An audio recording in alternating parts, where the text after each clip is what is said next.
Friends, welcome back to our channel. 5ാം ക്ലാസ്സിലെ basic സയൻസിലെ 5ാമത്തെ പാഠഭാഗമായിട്ടുള്ള കയ്യെത്തും ദൂരത്ത് ആകാശം എന്ന പാഠഭാഗമാണ് നമ്മൾ ഇന്ന് ഡിസ്കസ് ചെയ്യാൻ പോകുന്നത്. അഥവാ പാർട്ട് 2ലെ ഫസ്റ്റ് പാഠഭാഗമാണ്.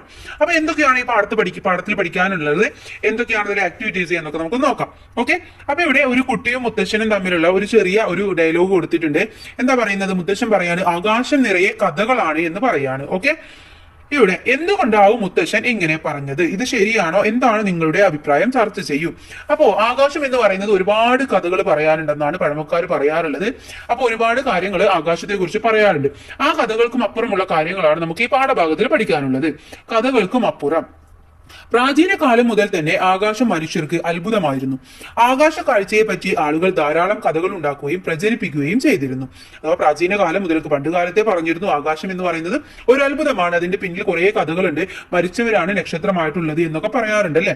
അപ്പൊ ആകാശത്തെ പറ്റിയുള്ള കഥകൾ ഒരുപാട് പ്രചരിപ്പിച്ചിട്ടുണ്ടായിരുന്നു. തങ്ങൾക്ക് അറിയാത്തതും വിശദീകരിക്കാനാവാത്തതുമായ കാര്യങ്ങളെ പറ്റി കഥകൾ ഉണ്ടാക്കുക മനുഷ്യ സ്വഭാവമാണ്. അത് ശരിയാണ് അല്ലെ. നമുക്ക് അറിയില്ലെങ്കിൽ നമ്മൾ എന്തെങ്കിലുമൊക്കെ ഒരു കഥ പറഞ്ഞുണ്ടാക്കും. ഇവിടെ നിങ്ങൾ ചിത്രം കൊടുത്തിട്ടുണ്ട് അല്ലെ. ഈ ചിത്രം ഒന്ന് ശ്രദ്ധിക്കാം. ആകാശത്ത് കാണുന്ന ഈ നക്ഷത്ര കൂട്ടത്തിലെ ഓരോ നക്ഷത്രത്തെയും പരസ്പരം ബന്ധിപ്പിച്ചാൽ ഒരു പെൺകുട്ടിയുടെ രൂപം സങ്കല്പിക്കാം. ഇതൊരു രാജകുമാരിയാണെന്നും അവരെ ചങ്ങലയിൽ ബന്ധിപ്പിച്ചിരിക്കുകയാണെന്നുമുള്ള കഥ ഗ്രീക്കുകാർക്കിടയിൽ പ്രചാരത്തിലുണ്ടായിരുന്നു. ആൻഡ്രോമിഡ എന്നായിരുന്നു ആ രാജകുമാരിയുടെ പേര്. ഇതേ പേരിലാണ് ഈ നക്ഷത്രക്കൂട്ടം ഇന്നും അറിയപ്പെടുന്നത്. അപ്പൊ ആൻഡ്രോമിഡയുടെ കഥയാണ് പറയുന്നത്. എത്യോപ്യയിലെ സെഫ്യൂസ് രാജാവിന്റെയും കാസിയോപ്പിയ രാജ്ഞിയുടെയും മകളായിരുന്നു ആൻഡ്രോമിഡ. അതിസുന്ദരിയായ ആൻഡ്രോമിഡ ദേവതകളേക്കാൾ സുന്ദരിയാണെന്ന് കാസിയോപ്പിയ അഹങ്കരിച്ചിരുന്നു. കാസിയോപ്പിയയുടെ അഹങ്കാരം തീർക്കാൻ പോസിഡോൺ ദേവൻ എത്യോപ്യയിലെ ആക്രമിക്കാനായി സീറ്റസ് എന്ന രാക്ഷസിനെ അയച്ചു. രാജ്യത്തെ രക്ഷിക്കാനായി സെഫ്യൂസ് രാജാവ് മകളായ ആൻഡ്രോമിഡയെ ബലി നൽകാൻ തയ്യാറായി. ഇതിനായി കടൽ തീരത്തെ പാറയിൽ ആൻഡ്രോമിഡയെ കെട്ടിയിട്ടു. പിന്നീട് പെർസ്യൂസ് എന്ന വീരൻ സീറ്റസിനെ വധിക്കുകയും ആൻഡ്രോമിഡയെ രക്ഷിച്ച് വിവാഹം കഴിക്കുകയും ചെയ്തു. അപ്പൊ ഇതാണ് ആൻഡ്രോമിഡയെ കുറിച്ചിട്ടുള്ള ഒരു കഥ എന്ന് പറയുന്നത്. ഇനി ആൻഡ്രോമിഡയുടെ കഥയോട് സമാനമായ കഥകൾ ഇന്ത്യൻ, ചൈനീസ്, അറബ് സംസ്കാരങ്ങളിലുമുണ്ട്. എന്നാൽ കഥകൾക്കപ്പുറം യാഥാർത്ഥ്യം എന്തെന്ന് അന്വേഷിച്ച ആളുകളും ഉണ്ടായിരുന്നു. അവരാണ് ജ്യോതിശാസ്ത്രജ്ഞന്മാർ എന്ന് പറയുന്നത്. ഗലീലിയോയും കോപ്പർനിക്കസും ന്യൂട്ടണും ഒക്കെ ഇവരിൽ ചിലതാണ്. ഇന്ത്യയിൽ ആര്യഭടൻ, ഭാസ്കരാചാര്യൻ തുടങ്ങിയ ജ്യോതിശാസ്ത്രജ്ഞർ ഉണ്ടായിരുന്നു. ആകാശ കാഴ്ച നിങ്ങൾക്കും വിസ്മയമായി തോന്നിയിട്ടില്ലേ? അപ്പൊ എന്താണ് പറയുന്നത്? ഒരുപാട് കഥകൾ ആകാശത്തെ കുറിച്ചിട്ടുണ്ടായിരുന്നെങ്കിൽ പോലും എന്താണ് ചിലവർ ഇതൊക്കെ കേൾക്കുമ്പോൾ വിശ്വസിക്കാറുണ്ട്, ചിലവർ എന്ത് ചെയ്യും? ഇതിനെ കുറിച്ച് അന്വേഷിക്കാൻ വേണ്ടി ഇറങ്ങും. അപ്പൊ ഇത്തരത്തില് ഈ ആകാശ കാഴ്ചകളെ കുറിച്ച് അന്വേഷിക്കുന്നവരെയാണ് നമ്മൾ ജ്യോതിശാസ്ത്രജ്ഞർ എന്ന് പറയുന്നത്. അപ്പൊ അതിൽ പ്രധാനപ്പെട്ട ആളുകളാണ് ഗലീലിയോ, കോപ്പർനിക്കസ്, ന്യൂട്ടൺ ഇവരൊക്കെ. ഇന്ത്യയിലാണെങ്കിൽ ആര്യഭടൻ, അതുപോലെ തന്നെ ഭാസ്കരാചാര്യൻ തുടങ്ങിയവരൊക്കെ ഈ ഒരു ജ്യോതിശാസ്ത്രജ്ഞന്മാരിൽ പെട്ടവരാണ്. ഇനി ആകാശ നിരീക്ഷണത്തെ കുറിച്ചാണ് അടുത്തതായിട്ട് പറയുന്നത്. ചിത്രത്തിലുള്ള കുത്തുകൾക്കിടയിൽ നിങ്ങൾക്ക് എന്തെങ്കിലും രൂപം കാണാൻ പറ്റുന്നുണ്ടോ?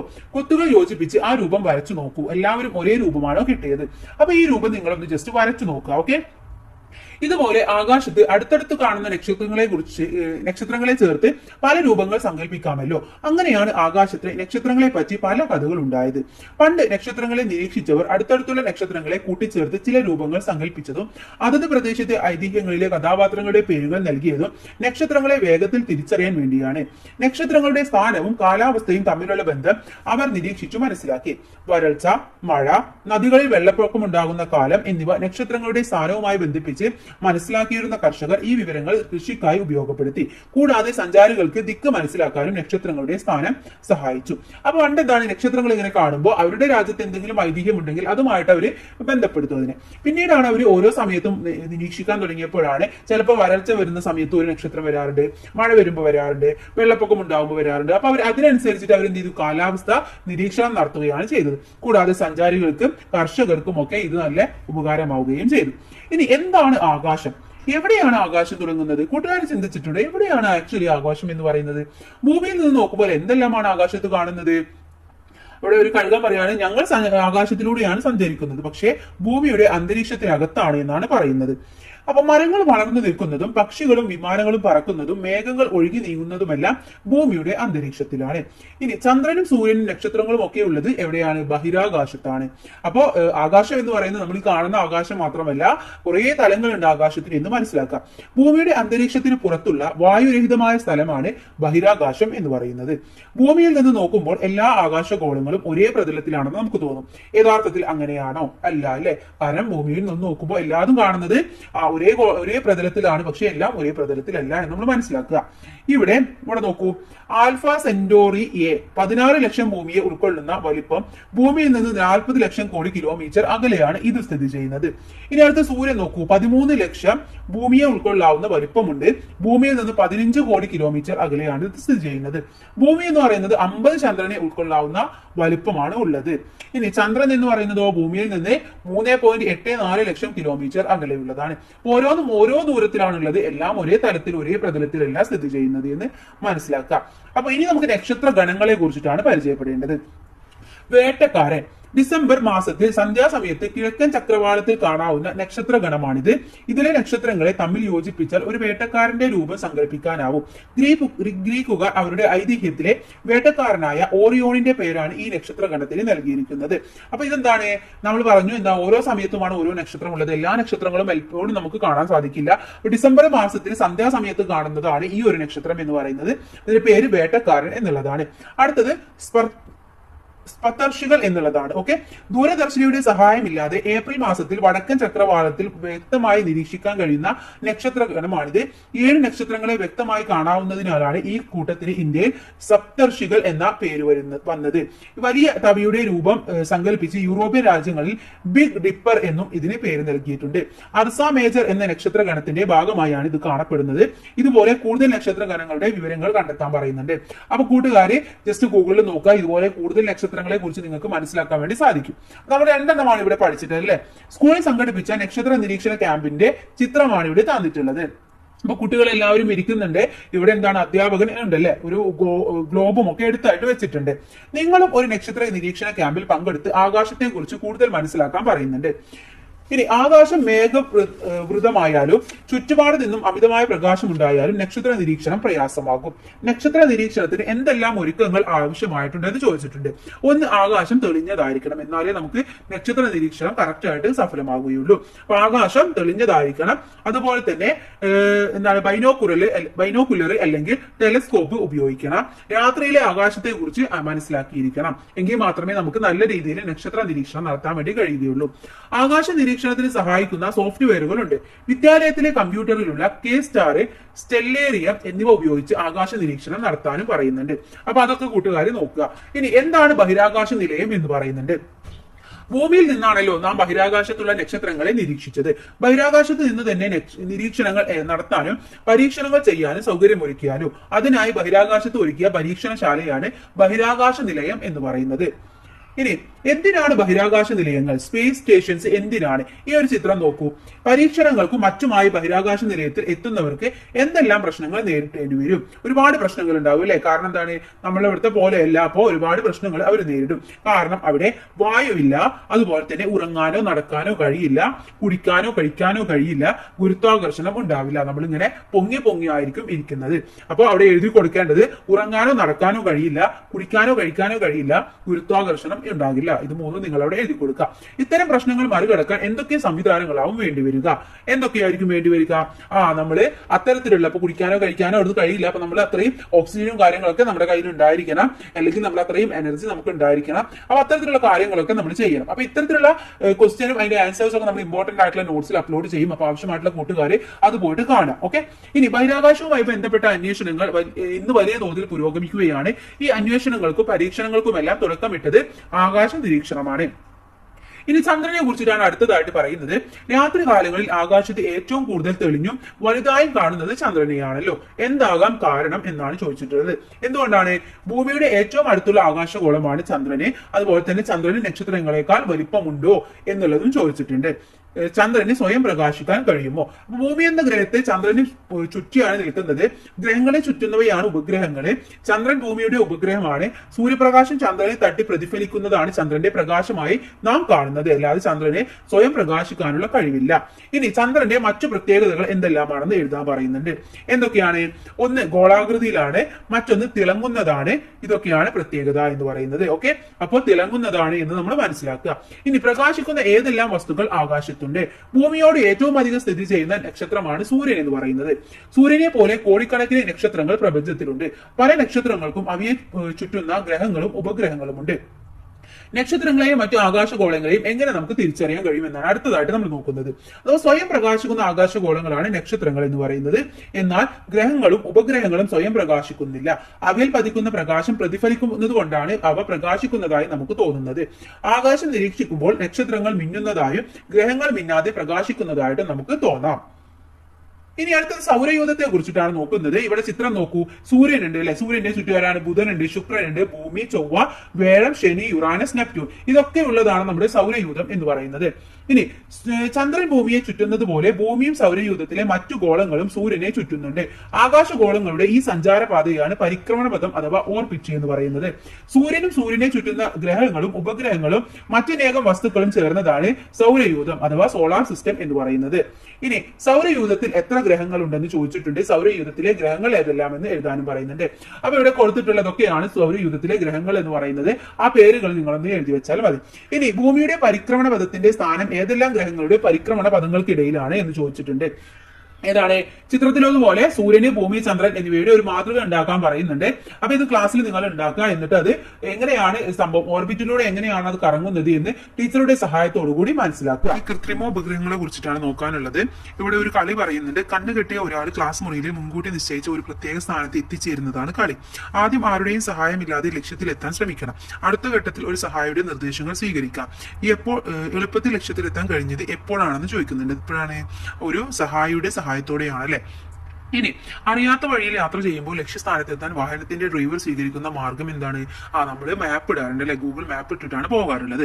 ഇനി ഇത്തരം സേവനങ്ങൾ നമുക്ക് ലഭിക്കുന്നത് എങ്ങനെയാണെന്ന് അറിയാമോ എന്നാണ് ചോദിക്കുന്നത്. എങ്ങനെയാണ്? ഭൂമിയുടെ ചുറ്റുന്ന ഒരു വസ്തുവിനെ സങ്കല്പിക്കൂ. അതിൽ ഒരു ക്യാമറ ഘടിപ്പിച്ചാൽ ഭൂമിയുടെ ചിത്രങ്ങൾ എടുക്കാൻ വേണ്ടി സാധിക്കും അല്ലെ. ആ രീതിയിൽ എടുത്ത ഒരു ചിത്രമാണ് ഇവിടെ താഴെ തന്നിട്ടുള്ളത്. ക്യാമറയും മറ്റു നിരവധി ഉപകരണങ്ങളും ഘടിപ്പിച്ച ചില യന്ത്ര സംവിധാനങ്ങൾ മനുഷ്യ നിർമ്മിച്ച് ബഹിരാകാശത്തേക്ക് അയച്ചിട്ടുണ്ട്. അവ സദാ ഭൂമിയെ ചുറ്റിക്കൊണ്ടിരിക്കുന്നു. ഈ മനുഷ്യനിർമ്മിത യന്ത്രങ്ങളാണ് കൃത്രിമോപഗ്രഹങ്ങൾ അല്ലെങ്കിൽ ആർട്ടിഫിഷ്യൽ സാറ്റലൈറ്റ് എന്ന് പറയുന്നത്. ഇത്തരം കൃത്രിമോപഗ്രഹങ്ങളാണ് GPS ഗ്ലോബൽ പോയിസണിംഗ് സിസ്റ്റം പോലുള്ള സേവനങ്ങൾ ലഭ്യമാക്കുന്നത്. നിങ്ങളുടെ വീടും സ്കൂളും ഒക്കെ നിൽക്കുന്ന പ്രദേശങ്ങളുടെ ഉപഗ്രഹ ചിത്രങ്ങൾ നമുക്ക് മൊബൈലിലൂടെയും കമ്പ്യൂട്ടറിലൂടെയും ഒക്കെ കാണാൻ സാധിക്കുന്നത് ഇത്തരത്തിലുള്ള ഉപകരണങ്ങൾ ഉള്ളതുകൊണ്ടാണ്. ഇനി കൃത്രിമോപഗ്രഹങ്ങൾ നമുക്ക് നൽകുന്ന മറ്റു സേവനങ്ങൾ എന്തെല്ലാമാണെന്ന് ചിത്രത്തിലൂടെ നോക്കാം. ഒന്ന് വിദൂര സംവേദനം, ആശയവിനിമയം, ഗതി നിർണയം, ശാസ്ത്ര പരിവേഷണങ്ങള്, വിഭവ സ്രോതസ്സുകൾ കണ്ടെത്തലും രേഖപ്പെടുത്തലും പ്രതിരോധം, ഇതെല്ലാം ചെയ്യുന്നത് കൃത്രിമോപഗ്രഹങ്ങളാണ്. ഇനി ഇവിടെ തന്നിട്ടുണ്ട് എന്തൊക്കെയാണ്? വാർത്താവിനിമയ സംവിധാനങ്ങൾ ഒരുക്കുന്നു, കാലാവസ്ഥാ പ്രവചനത്തിന് സഹായിക്കുന്നു, അതുപോലെ തന്നെ വിദ്യാഭ്യാസത്തിന് സഹായിക്കുന്നു, ഭൂമിശാസ്ത്ര നിരീക്ഷണത്തിന്, പ്രതിരോധത്തിന്, ഇതിനൊക്കെ നമ്മൾ കൃത്രിമോപഗ്രഹങ്ങൾ നമ്മളെ സഹായിക്കുന്നുണ്ട്.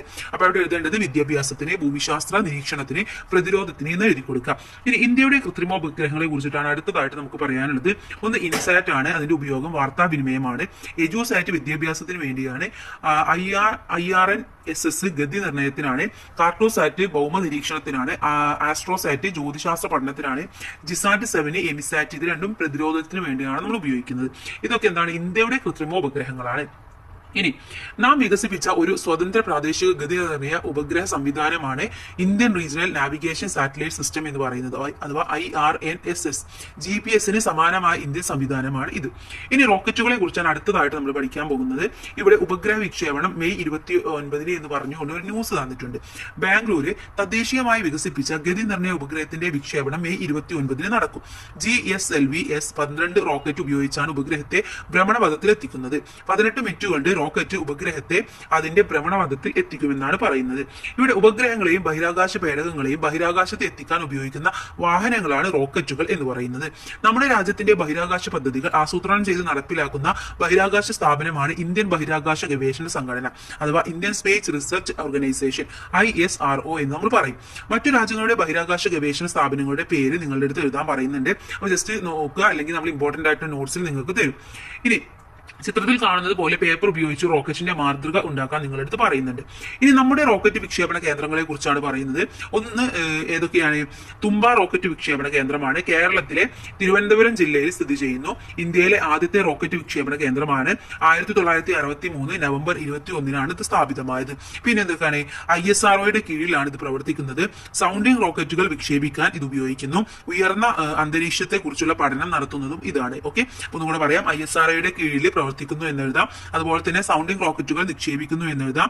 ഇനി ഉയർന്ന അന്തരീക്ഷത്തെ കുറിച്ചുള്ള പഠനം നടത്തുന്നതും ഈ ഒരു തുമ്പ റോക്കറ്റ് വിക്ഷേപണ കേന്ദ്രമാണ്. അടുത്തത് സതീഷ് ധവാൻ സ്പേസ് സെന്റർ ആണ്. ആന്ധ്രാപ്രദേശിലെ ശ്രീഹരിക്കോട്ടയിൽ സ്ഥിതി ചെയ്യുന്നു. 1971 ഒക്ടോബറിൽ പ്രവർത്തനം ആരംഭിച്ചു. 2 വിക്ഷേപണ തറകളുണ്ട്. അത് കൂടാതെ 2000 ഈ പേര് അതിന് കിട്ടിയിട്ടുള്ളത്. ISROയുടെ കീഴിൽ തന്നെയാണ് പ്രവർത്തിക്കുന്നത്. ശ്രീഹരി ഐ ആൾട്ടിറ്റ്യൂഡ് റേഞ്ച് എന്നും ഇതിന് പേരുണ്ട്. അപ്പൊ ഈ മൂന്ന് പോയിന്റ് നിങ്ങൾ എഴുതി കൊടുക്കുക. ഇനി വിക്രം സാരാഭായിയെ കുറിച്ച് പറയുന്നുണ്ട്. വിക്രം സാരാഭായ് ഇന്ത്യൻ ബഹിരാകാശ പദ്ധതിയുടെ പിതാവ് എന്നറിയപ്പെടുന്നു. ഇന്ത്യയിൽ ബഹിരാകാശ സാങ്കേതിക വിദ്യ വികസിപ്പിക്കുന്നതിൽ അദ്ദേഹം പ്രധാന പങ്കുവഹിച്ചു. ഇദ്ദേഹത്തോടുള്ള ബഹുമാനാർത്ഥമാണ് തിരുവനന്തപുരം ബഹിരാകാശ ഗവേഷണ സ്ഥാപനത്തിന് വിക്രം സാരാഭായ് സ്പേസ് സെന്റർ എന്നും ചന്ദ്രയാന്റെ ലാൻഡിംഗ് വിക്രം എന്നും പേര് നൽകിയത്. അടുത്തത് സതീഷ് ധവാനെ കുറിച്ചിട്ടാണ് പറയുന്നത്. ഇസ്രോയുടെ ചെയർമാൻ ആയിരുന്നു സതീഷ് ധവാൻ. ഇന്ത്യയുടെ തനതായ ബഹിരാകാശ സാങ്കേതിക വിദ്യകൾ വികസിപ്പിക്കുന്നതിന് നേതൃത്വം നൽകി. ഇദ്ദേഹത്തിന്റെ സ്മരണക്കായാണ് ശ്രീഹരിക്കോട്ടയിലെ റോക്കറ്റ് വിക്ഷേപണ കേന്ദ്രം സതീഷ് ധവാൻ സ്പേസ് സെന്റർ എന്ന പേരിൽ അറിയപ്പെടുന്നത്.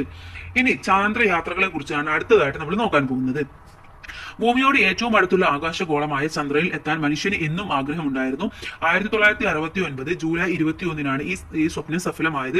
1960 മുതൽ നടന്ന നിരന്തരമായ ഗവേഷണങ്ങളുടെ ഫലമായാണ് ഈ നേട്ടം കൈവരിക്കാനായത്. അമേരിക്കൻ ബഹിരാകാശ ഗവേഷണ സ്ഥാപനമായ നാസയുടെ അപ്പോളോ 11 എന്ന ചന്ദ്രപര്യവേഷണ പേടകത്തിലാണ് നീൽ ആംസ്ട്രോങ്, എഡ്വിൻ ആൽഡ്രിൻ എന്നീ ബഹിരാകാശ സഞ്ചാരികൾ ആദ്യമായി ചന്ദ്രനിൽ എത്തിയത്. മൈക്കൽ കോളിൻസ് ആണ് ഇവർ സഞ്ചരിച്ച പേടകം നിയന്ത്രിച്ചത്. ഇനി എന്താണ് ബഹിരാകാശ വാരം എന്ന് പറയുന്നുണ്ട്. 1957 ഒക്ടോബർ 4 സോവിയറ്റ് യൂണിയൻ വിക്ഷേപിച്ച സ്പുട്നിക് 1 ആണ് ആദ്യത്തെ കൃത്രിമോപഗ്രഹം എന്ന് പറയുന്നത്. ഇതിന്റെ വിക്ഷേപണ തലത്തോടെയാണ് ബഹിരാകാശ യുഗം ആരംഭിക്കുന്നത്. അന്താരാഷ്ട്ര തലത്തിൽ ഒക്ടോബർ 14 മുതൽ 10 വരെ ബഹിരാകാശ വാരമായി ആചരിക്കുന്നു. സ്പുട്നിക് 1 വിക്ഷേപണത്തിന്റെയും 1967 ഒക്ടോബർ 10 നിലവിൽ വന്ന അന്താരാഷ്ട്ര ബഹിരാകാശ സമാധാന ഉടമ്പടിയുടെയും ഓർമ്മക്കാണ് ഈ വാരാചരണം നടത്തുന്നത്. ഇനി ഇന്ത്യയുടെ ചന്ദ്ര ദൗത്യങ്ങൾ ഏതൊക്കെയാണെന്നാണ്. 1 ചന്ദ്രയാൻ 1 ആണ്. നമ്മുടെ രാജ്യത്തിന്റെ ആദ്യ ചന്ദ്രപര്യവേഷണ പേടകമാണ് ചന്ദ്രയാൻ 1. 2008 ഒക്ടോബർ 22 ശ്രീഹരിക്കോട്ടയിൽ നിന്നാണ് ഇത് വിക്ഷേപിച്ചത്. ചന്ദ്രന്റെ 100 കിലോമീറ്റർ അകലെയുള്ള പരിക്രമണ പഥത്തിലൂടെ ചുറ്റി സഞ്ചരിച്ച് ചന്ദ്രന്റെ ഉപരിതലത്തെ കുറിച്ച് പഠനം നടത്തുകയാണ് ചന്ദ്രയാൻ 1 ചെയ്തത്. ഇനി മറ്റൊന്ന് ചന്ദ്രയാൻ 2 ആണ്. ഇന്ത്യയുടെ രണ്ടാമത്തെ ചന്ദ്ര പര്യവേഷണ പേടകമാണ് ചന്ദ്രയാൻ 2. 2019 ജൂലൈ 22 ഇത് വിക്ഷേപിച്ചത്. ചന്ദ്രനിൽ ഇറങ്ങി പാറകളുടെയും മണ്ണിന്റെയും പ്രത്യേകതകൾ പഠിക്കുകയായിരുന്നു ലക്ഷ്യം. ഇനി ചന്ദ്രയാൻ 3 ആണ്. ചന്ദ്രന്റെ ദക്ഷിണ ധ്രുവത്തിൽ ഇറങ്ങിയ ആദ്യ പേടകമാണ് ചന്ദ്രയാൻ 3. ഇത് 2023 ജൂലൈ 14 വിക്ഷേപിച്ചു. 2023 ഓഗസ്റ്റ് 23 ചന്ദ്രോപരിതലത്തിൽ ലാൻഡർ ഇറങ്ങി. അതിൽ നിന്നുള്ള റോവർ ഉപരിതലത്തിൽ സഞ്ചരിച്ച് പരീക്ഷണങ്ങളിൽ ഏർപ്പെടുകയും ചെയ്തിട്ടുണ്ട്. ഇനി മറ്റ് പദ്ധതികൾ ഏതൊക്കെയാണെന്നാണ്. 1 മംഗളയാന്, അത് ചൊവ്വ പര്യവേഷണമാണ്. ആദിത്യ L1 സൗര പര്യവേഷണമാണ്. ഗഗൻയാൻ എന്ന് പറയുന്നത് ബഹിരാകാശ പര്യവേഷണമാണ്. ഇതൊക്കെ ഇന്ത്യയുടെ മറ്റ് പദ്ധതികളാണ്. ഇനി കൂടുതൽ വിവരങ്ങൾ ശേഖരിച്ച് ഒരു പതിപ്പ് തയ്യാറാക്കാൻ നിങ്ങളെടുത്ത് പറയുന്നുണ്ട്. ഓക്കെ, അപ്പൊ ഇത്രയുമാണ് നമ്മുടെ ഈ ഒരു പാഠഭാഗം എന്ന് പറയുന്നത്. അതിൽ എല്ലാ കാര്യങ്ങളും നമ്മൾ ഡിസ്കസ് ചെയ്തു.